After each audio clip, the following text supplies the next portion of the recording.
needs a good result today to bring his championship back on track. He's won twice this year, the very first race of the year at the Nürburgring, and also race 2 at Silverstone. He's not finished since then. Third on the grid for the very rapid Spaniard, Paul Rosell, who has moved across from the International GT Open. And then the newcomer in fourth, Thibaut Morg, running in the JSB prepared car, Julien Brichet's team, and the Frenchman was in the thick of the action yesterday en route to an excellent 7th place. Fifth on the grid for the championship leader, Frank Fitzger, and Frank victorious in Silverstone race 1, also the second race at Spa, but that is still under appeal. If you recall, he and Stian Poulsen tagged each other at the final chicane, and therefore that is going to be resolved finally at some point next week. Sixth on the grid yesterday's on the road runner-up, Julien Brichet. Julien, new car for the Spa weekend. The metallic blue paint scheme looks fantastic, and he was flying. 7th for the Finnish wildcard, Aku Pelinen, who is currently leading the European Touring Car Cup single make class in his Seat. Yesterday, the Finnish driver bogged down on the grid and eventually retired. And yesterday's race winner then, Manuel João, who put the car on pole.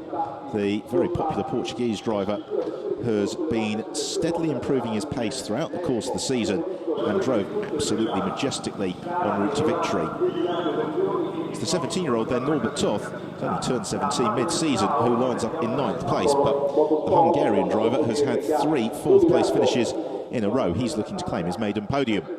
Let's have a look then at the grid in full.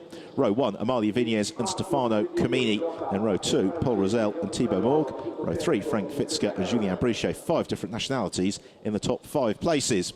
Then it's Aku Pelinen and Manuel João. We get on to Norbert Toth and the charging Jorge Oriola. He was spectacular in race 1. Marcus de Diego, yesterday's runner-up, and Antonio Martinez. Lorenzo Vegli are very fortunate not to roll in the first Lesmo, and he shares row 7 with Stefano Zanini. And it's Jürgen Schmal and Fran Rueda on row 8. Expect to see Fran climbing up the order, the same for Alex Carbonell for 18th, just behind Jose Monroy. Marie Baus-Capens went very well in yesterday's race. She's got work to do from 19th alongside Adina Bus.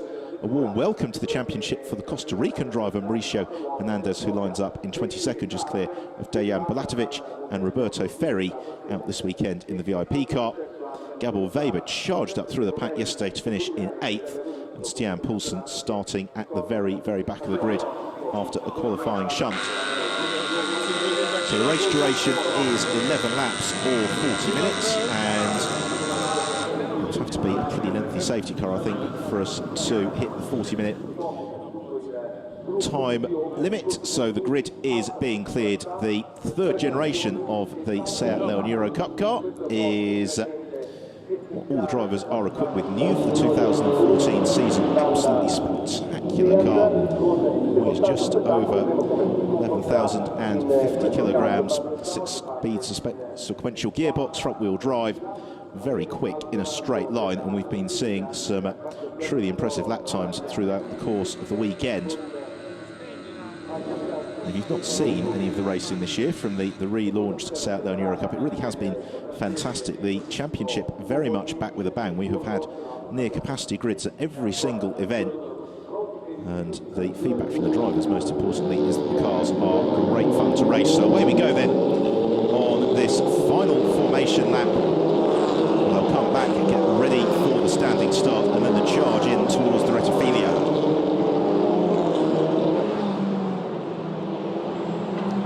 Multicoloured grid heading on their way, and it is Amalia Vignes. She is in the white car with the grey and pink flashes from pole. Then Stefano Comini, the Swiss driver.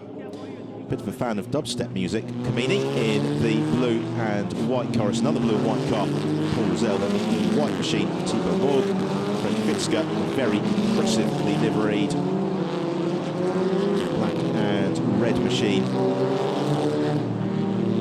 Good result for Fitzger today. It won't give him the championship, but it will certainly put him in a very strong position as we head on to the final event of the season, Circuit Catalunya in Barcelona on the 1st and 2nd of November. There's the Montenegrin driver, Dejan Bulatovic, who joined the championship at Spa. Dejan, who's been previously racing in the Czech sports car Championship, scored his best result of his really brief South Laren Eurocup career yesterday when he finished in 17th position.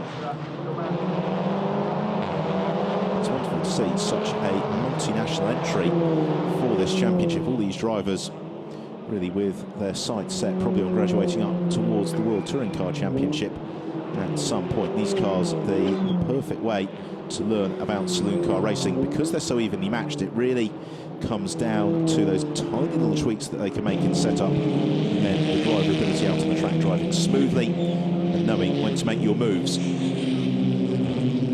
There is Jürgen Schmal, the Austrian driver, who this is amongst his interests, basically anything you'd expect from a middle-aged man, and rather sheepishly admits to being a Bon Jovi fan, but he has been having a good season so far. He's been in the points just on one occasion. That was in the second race at the Nürburgring. He's had another top 10 finish. That was at his home event at the Salzburgring at the end of May. Finished 13th yesterday. So all the cars running on a controlled compound Dunlop tyre. They're just moving around, getting a little bit of heat into them. It's been a very mild weekend. Temperature's not really even dropped off during the night, and therefore there's not been too much in the way of dew. We haven't had any rain at all during the event, so the track perfectly rubbered in as they come through the very quick sequence of the Scari before they accelerate on towards the Parabolica, which remains a daunting corner, notwithstanding the somewhat controversial decision to tarmac over some of the escape route at the very edge of the circuit. Field making absolutely magnificent sight, don't they? Taking up the entire length of the straight. Multicoloured pack just weaving around, getting a little bit of heat into the tyres. As the teams watch on in the garages. Very soon it's going to be the responsibility of Amalia Viñez to bring her car to a halt on pole position. It was a very strong qualifying yesterday for Amalia. It didn't really quite work out for her in the race, but it was, as is often the way at Monza, a little bit of a sort out through the Rettifilo on the first lap, and she was one of several drivers who found herself being shuffled down the order. She was then involved in contact with Lorenzo Veglia when the Italian driver Veglia turned into the one of the Lesmo corners, not really realising that Amalia was right to the inside of him. And they're actually both very fortunate to continue thereafter. Amalia Viñez looking to improve on her best result of the year to date, which was 9th at Silverstone, comes to a halt in pole position. Stefano Comini, he really needs a win today to stand any chance of claiming the crown in Barcelona. They're going to have a little bit of a wait as we see the white car, number 34, that's Stian Poulsen, who has been one of the star drivers of the season.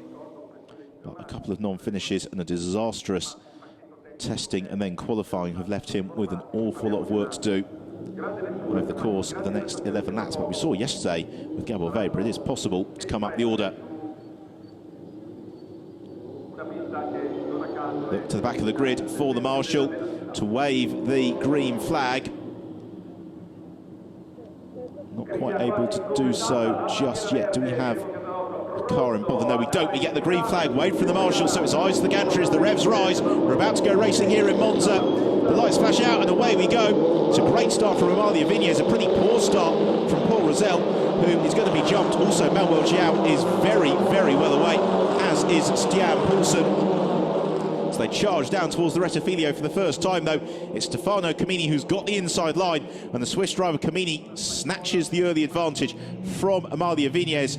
The rest of them all shuffling through. I think Rosell has somehow managed to maintain third place. Several through the escape rope. One car has been rotated as it's Comini who leads into Curva Grande from Viñez. Then it's Paul Rosell, Frank Fitzger, and the rest of them. Carbonell looks to make progress in the midfield. The leading duo arrive into the chicane, and Comini just having to defend from Viñez as Rosell comes under pressure from Frank Fitzger. Then it's Thibaut Morg next along, Julien Brichet, Giao doing battle. Coupeline also trying to make progress, a little bit of contact behind. It's Adina Bus who is spun around. but another car has picked up damage. Jumping the start. And when you see a jump starts under investigation, it's generally the case that the penalty follows pretty rapidly afterwards. That's exactly what's happened here. It's a disappointment for the Frenchman. It's had a very promising debut weekend, though, in the South Leon Eurocup.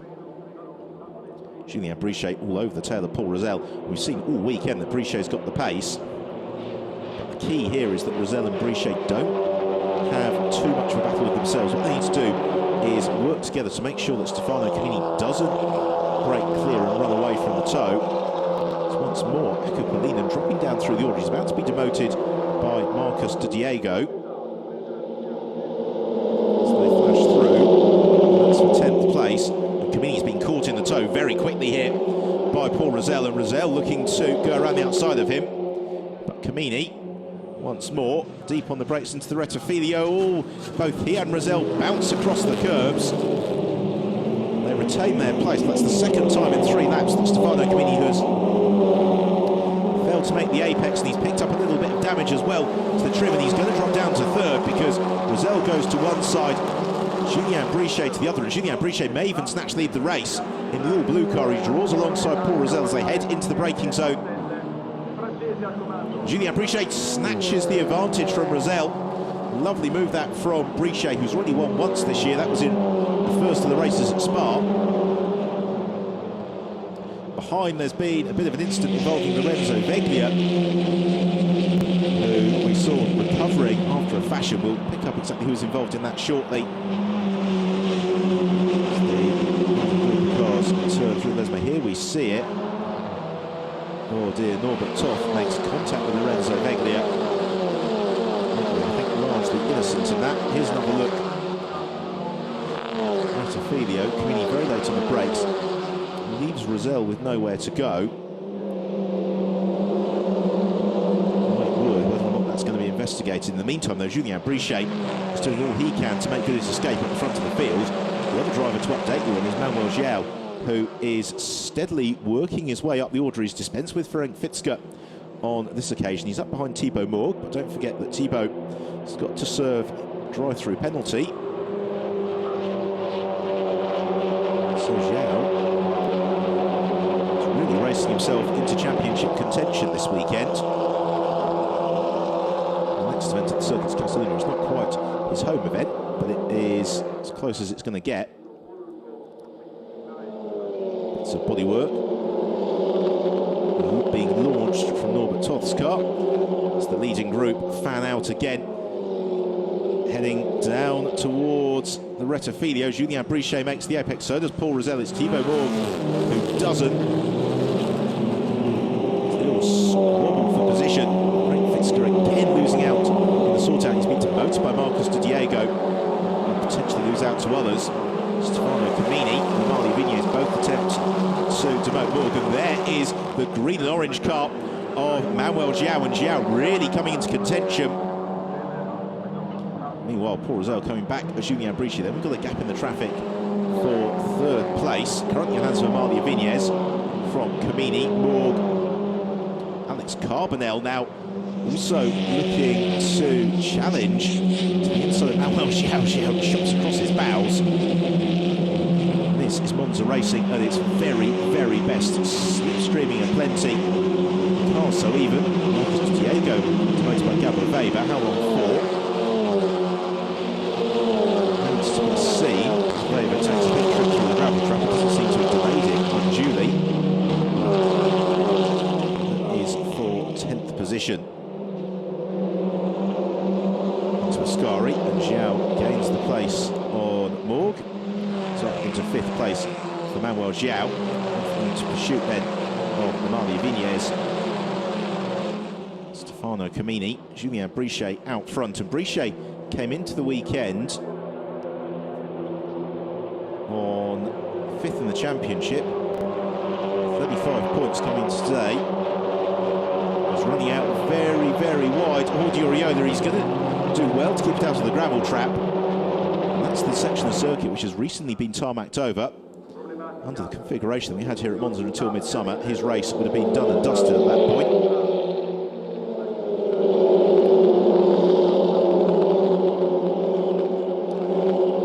look at it as he recovers for the loss of several places. Gabor Weber up into 6th position. Fantastic stuff from him. It's Carbonell trying to fight his way up the order. He's got now Marcus Di Diego in the white and orange car to make progress. We've got a drive-through penalty as well now for causing a collision. That was the contact with Lorenzo Veglia. Still Morg yet to serve his penalty. That's a good run out of the second chicane there for Stefano Camini as they head towards the first. Lesmo Camini should go through into third. He's got the inside line and is able to ease past Amalia Vinez, and Vinez left hung out to dry. She may struggle to close the door for Lesmo too. From Manuel João, indeed, that's exactly how it plays out. So Manuel João up into 4th place, but you can see the advantage Julien Brichet has got. We're on lap 7 of 11. So time is running out to close down 2.5 seconds or so for Stefano Camini to get back into contention for the lead battle. I'll also say that of all circuits, Monza is the one where you can really do it. It's Carbonell, Marcus Diego both have a bumpy ride through Ascari. Throws them immediately into the clutches of Frank Fitzger, who's had a relatively quiet race, and he's really dropped back through the field a little bit. So Rosell in pursuit of Brichet. Paul Rosell, winner as well this year, that came in race 2. Salzburg Ring, they're both looking for their 2nd triumph of the season. Marcus Diego pushes Alex Carbonell out wide. Carbonell's going to try and climb, move across, claim the line. He's lost out to Fitzger. He may also lose out to Fran Rueda and Akupalinen. Jose Monroy, part of that scrap as well, just in behind Stefano Zanini. Field sprinting down towards the Rettifilo, and we've got a change for 3rd place, and it's Manuel João who's moved clear of Stefano Camini, so up to 3rd for Manuel João. Fantastic stuff from the Portuguese driver. Diego has a big bump across the sausage curve. He's about to find out what's the worst that could happen, I think, because he is about to be swamped by all those around him. Amazingly, he's not been passed just yet. They're almost too wide, though. All the way through Curva Grande. Then we've got 4 of them running absolutely nose to tail. That's for the last couple of places in the points. Morg potentially heading for a drive-through penalty. He's ridden past Stefano Camini. He's now gone several laps without coming in for his penalty. Also, who's coming is Norbert Toff. He just takes a trip through the gravel trap. Oh, and contact between Frank Fitzger and Alex Carbonell. It's Carbonell who gets fired off into the gravel trap in the Mondial competition car. And you've got to wonder whether or not that is going to lead to some judicial proceedings against Frank Fitzger. And if so, that would mean it would be a points-free outing for the Hungarian. And no extension to his championship advantage.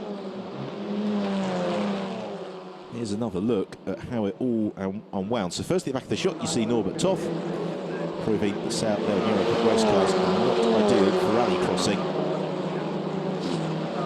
Fran Rueda couldn't make himself disappear, therefore Toff left with nowhere to go. And here we see the other one, Fitzger to the inside, Carbonell turns across, maybe didn't realise that Fitzger was there. Net result, as Carbonell gets to go and play on the beach.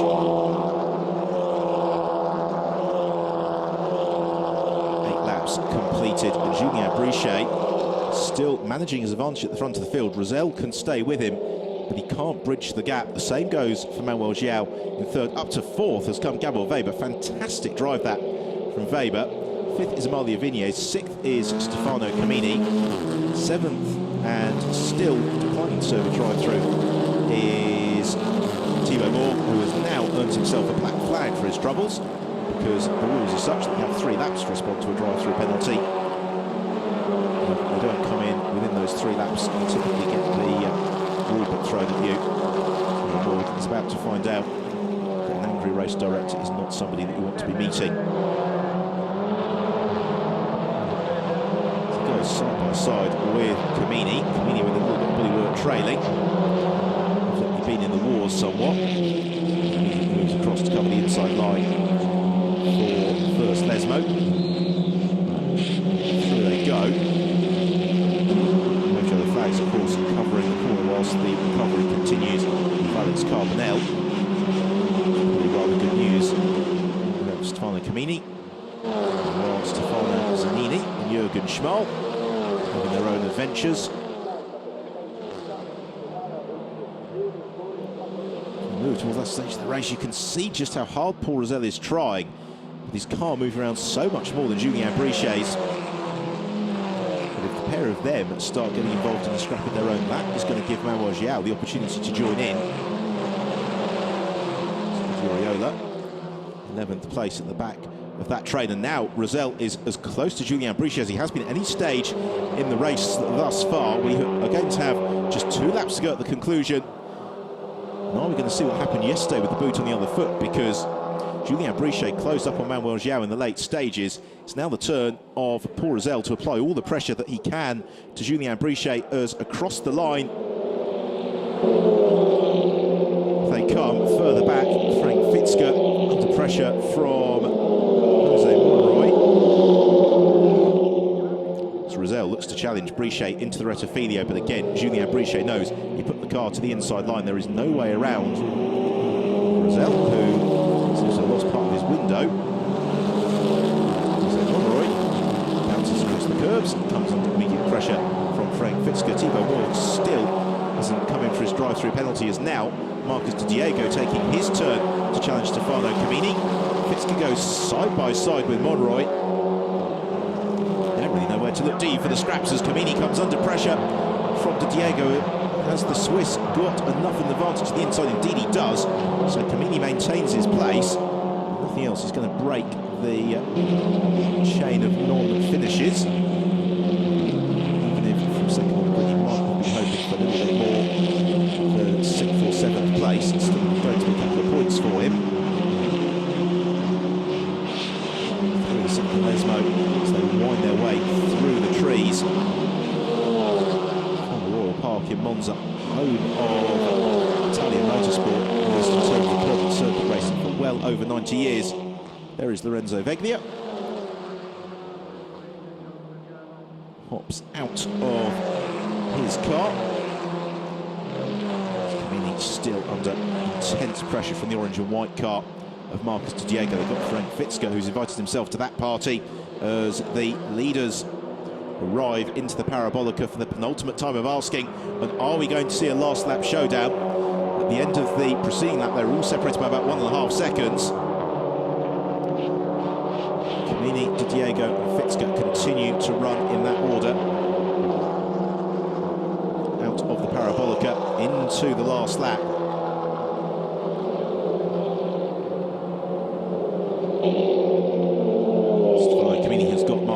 Right in his slipstream. As meanwhile, have we got a change for second place? Because Manuel João looks to challenge Paul Rosell. Rosell has to defend. There is the window which has detached itself during his adventures.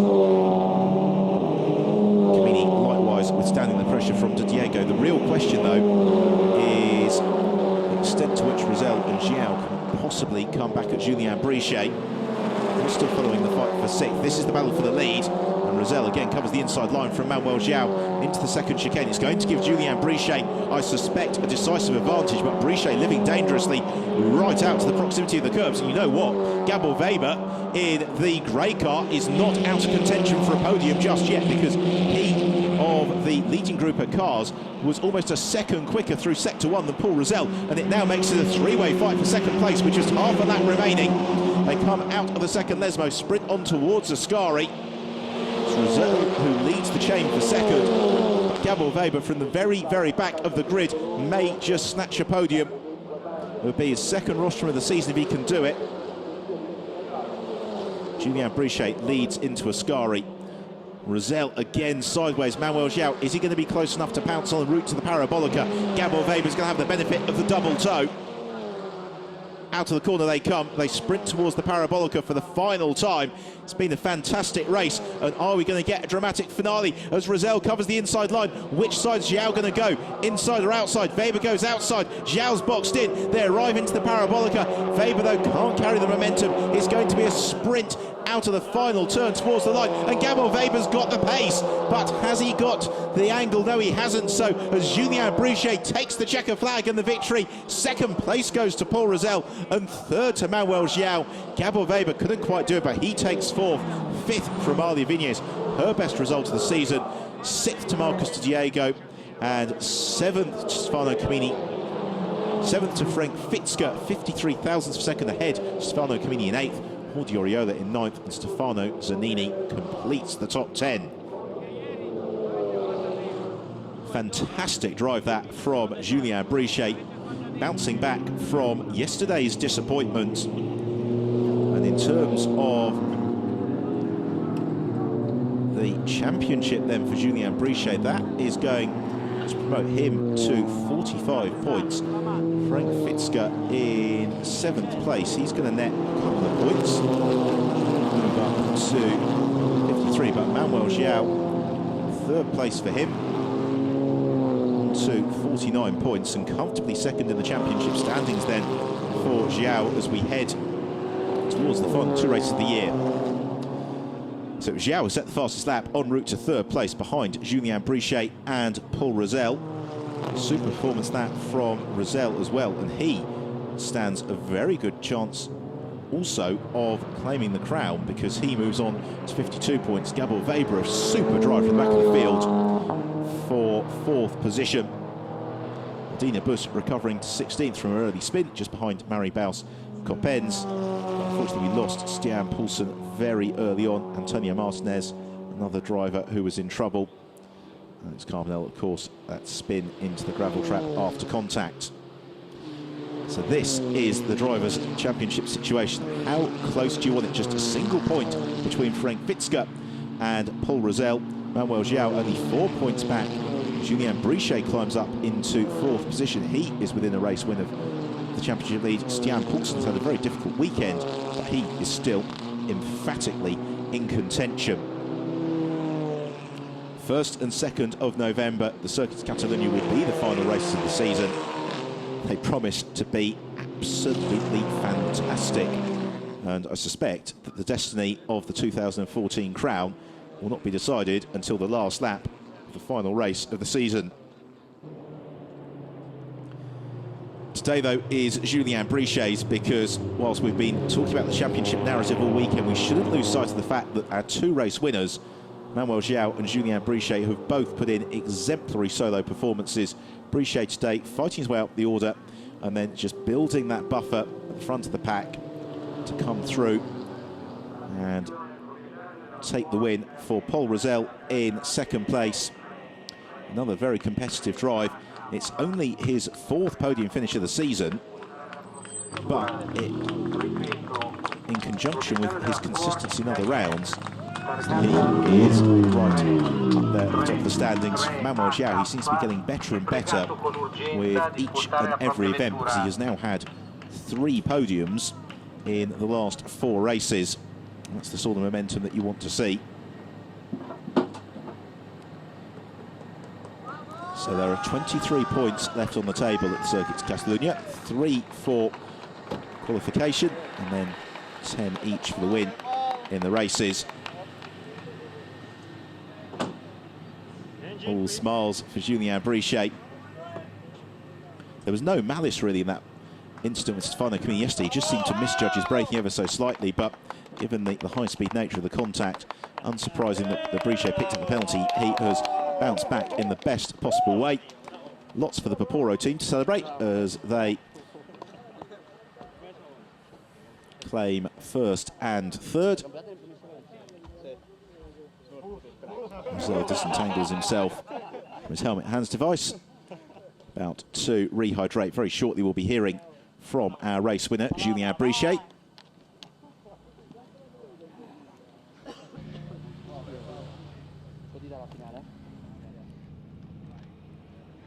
So the crowd thoroughly entertained. Race 1, a disappointment for you.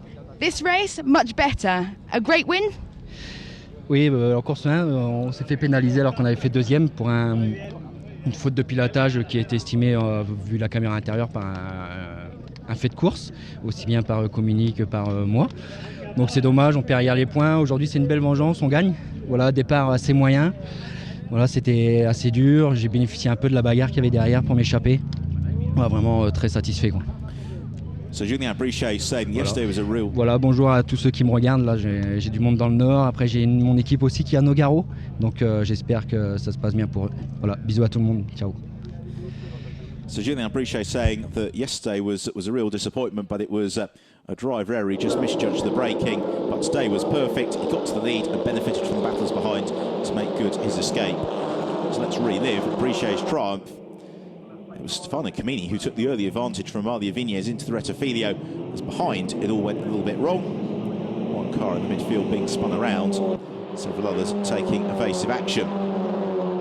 First lap also didn't work out too well for Dina Bus. She was tipped into a spin, in contact with Stian Poulsen, that put Poulsen out of the race. Well, Stefano Camini was struggling for pace. Several times he was across the escape route at the Rettifilio, having left his braking just a little bit too late. So Lorenzo Veglia and Norbert Toth were in the wars, and that saw Toth penalised for punting the Italian. Also pushing the limits was Audi Oriola. That moment costing him opportunity for arguably a top 5 finish. For most of the race, the top 20 cars were basically all in a queue. It was that kind of encounter. As they jostle for position, the smallest of mistakes was going to cost you several positions. That happened to Norbert Toth, and Alex Carbonell ejected from proceedings after contact with Frank Fitzger. The racing incident judged the stewards.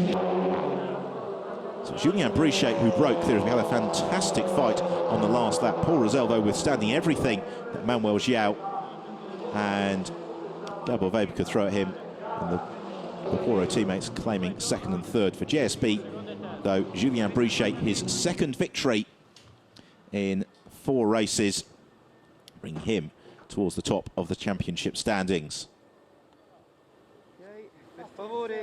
Well, there are far worse ways to spend a Sunday morning than basking in the October sunshine at Monza, being treated to fantastic motor racing. Very shortly, we'll have the drivers welcomed up onto the legendary Monza podium.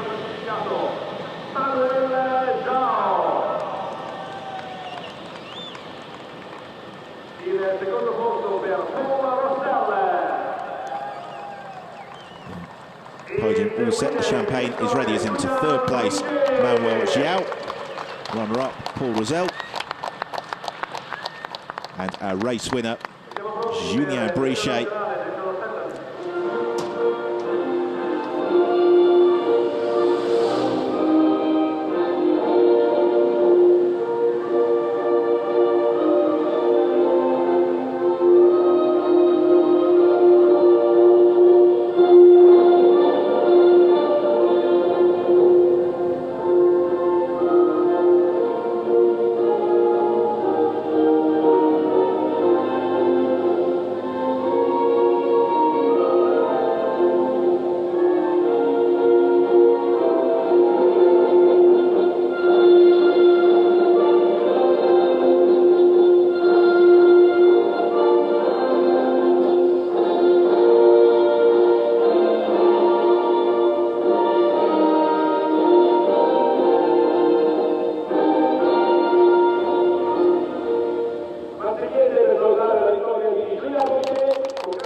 National anthem in honour of Julien Brichet, who celebrates his second victory of the season. Drivers just posing for a couple of photographs before we move on with the presentation of the trophies. So third place for Manuel Xiao. Always very attractive trophies in the South Leon Eurocup. Runner-up Paul Rosell.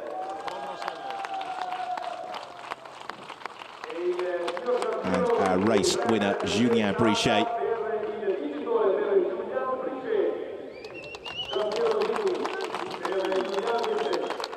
Handshakes and smiles all around.